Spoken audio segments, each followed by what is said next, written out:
Starfield is a rather interesting game. Now, game journalists without any credibility are giving it 10 out of 10 or 9 out of 10, but in reality, well, it's a bit more mixed than that. Still, today I figured I could give you a few pointers as to the good and the bad before you buy it or play it. And maybe that'll help you decide. However, before we go on, a lot of people have called it Fallout or Skyrim in space. And yeah, they're not exactly wrong. Both in the good and the bad way.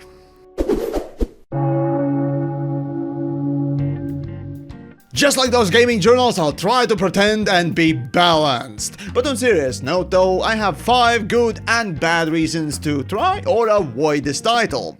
So, without further ado, let's jump in.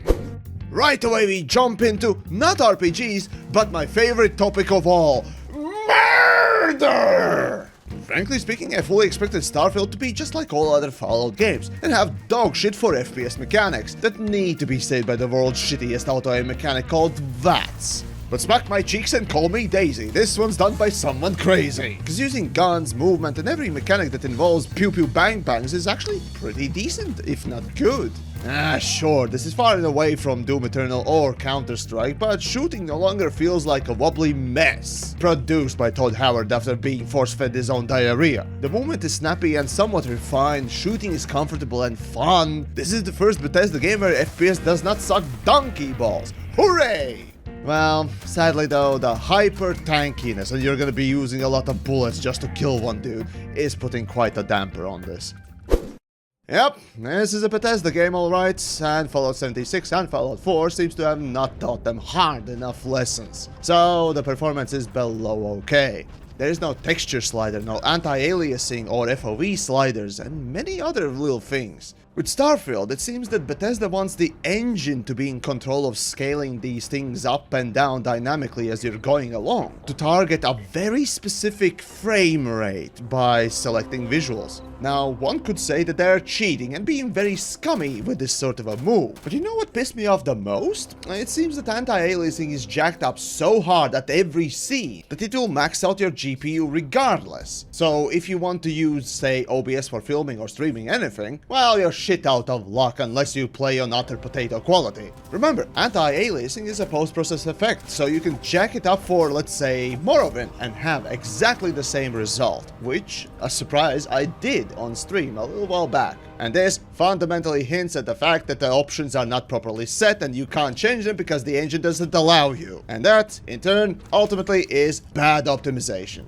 However, no, it's not cyberpunk levels of bad performance, but at least in that one, you didn't need to cheat with the graphics settings like a coward, Mr. Howard. But forget that nonsense. Starfield is the abso-fucking-lutely the largest Bethesda game out there, and there's no question about that. Literal planets to explore and visit. With some handcrafted and mostly procedurally generated maps, it is quite the game to behold. Sure, us in the space sim corner of gaming have gotten used to this for the past 10 years, but even so, just because somebody has done it before, the open world of Starfield does not diminish in splendor. If you simply need a massive game to space fart in for days and days till you suffocate of methane poisoning, this open world will let you do that, and more. However, I personally prefer Skyrim's approach to handcrafted experiences more. But hey, screwing around in games like Elite Dangerous and No Man's Sky with the proc gen and sparse activities is still pretty fun. However, the negative of this soon came for me in the realization that you can't circumnavigate a planet. And there we go. Fast travel to ship, open planet. Hold on, what? Oh, I can't go further? Oh my god, there's a literal invisible wall. Yep, that's right. This open world of the biggest Bethesda game consists of thousands of tiny square maps with invisible, hard walls. Now, say what you will about No Man's Sky, Elite Dangerous, or even the ghastly abortion that is Star Citizen, at least in them, you can circumnavigate the planet without any loading screens, let alone drive and fly on them. So when I realized how limited the open world felt, I got a bit sad. You see, Bethesda was so close to beat other space sims, but now it feels more like a pretender in clown shoes. You see, I love that feeling in Skyrim of just walking the road and seeing seeing the random encounters popping up here and there as I pass them, having the seamless open world. But no, somehow Starfield feels far more closed down than Oblivion or Morrowind. But screw those seamless transition immersion space sim space dads. As long as the gameplay is fun and good, who cares that the game has thousands of tiny maps? There is one thing that other space sim games definitely don't have, and that's a story. And I mean it. Quests, voice characters with stories to tell as you're completing missions and go along the way and interact with the, guess what, story. Do you know how refreshing it is to see a space game that's not a load of indulgent expository lore building bullshit? God, I hate the least dangerous aspect in this. Quests, people, they are great to have. Hell, even a simple, hey, fetch me 10 bottles of beer. Well, hey, as long as there is interesting interaction and story with characters that send you off on the way, it's far more bearable than any of the billions of bullshit randomly generated missions in Elite, No Man's Fart, or Shit Citizen. But seriously though, there are a lot of quests, and even more voiced characters with something to say, building an actual story for your role-played character. And yet, this game, more than any of the Bethesda games, and more than any of the RPG I've seen, is quantity over quality. Still, if you don't care that about 90% of the quests are fetch quests and you are in there for the 10% of the good stuff, all the more power to you. However, what early on started dawning on me was how frequently I had to go to some planet, land, in 5 minutes grab an item and then return, even in the main quest line. I swear, the lame excuse they gave for doing this started to get on my nerves. With these massive open worlds, also always comes a massive waste of time, and let's not forget, Bethesda is not known for putting in extra effort. Quite the opposite. This is not CD Projekt Red. In time, Starfield started to feel like one giant, unusual gem hunt in Skyrim. You know, the shit quest with 1001 items to pick up for shit rewards. Sadly, that's how most of the Starfield ended up feeling. Come to think of it, the perfect way to describe this is Todd Howard took up the second job in Matter's factory, cause boy, this game is expertly padded to high hell.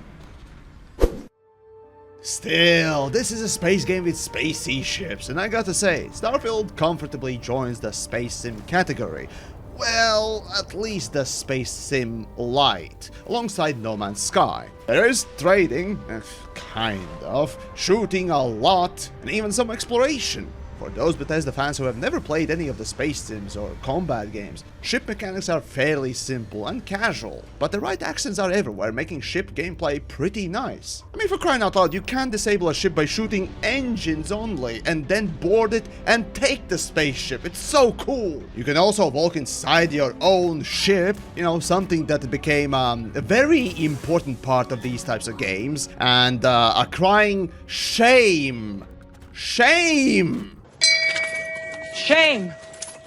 That certain games don't have this. Regardless, shipbuilding is pretty easy to work with, and piloting too is very familiar to established mechanics, so if you ever wanted to try out space sims but got turned off by how hardcore they really get, this is a fantastic gateway drug.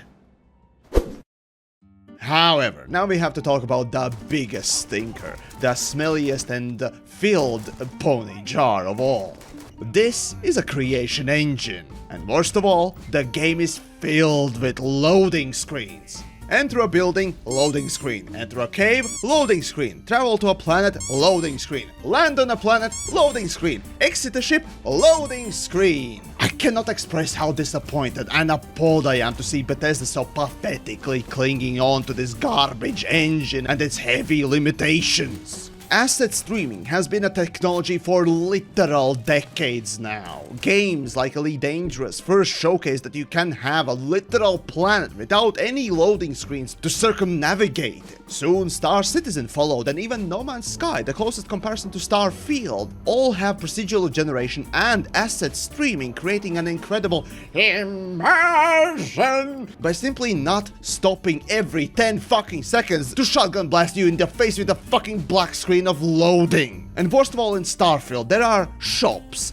single rooms that need to be loaded for some godforsaken reason. Why, Todd? Why the fuck are there single rooms that need to be loaded? Wow!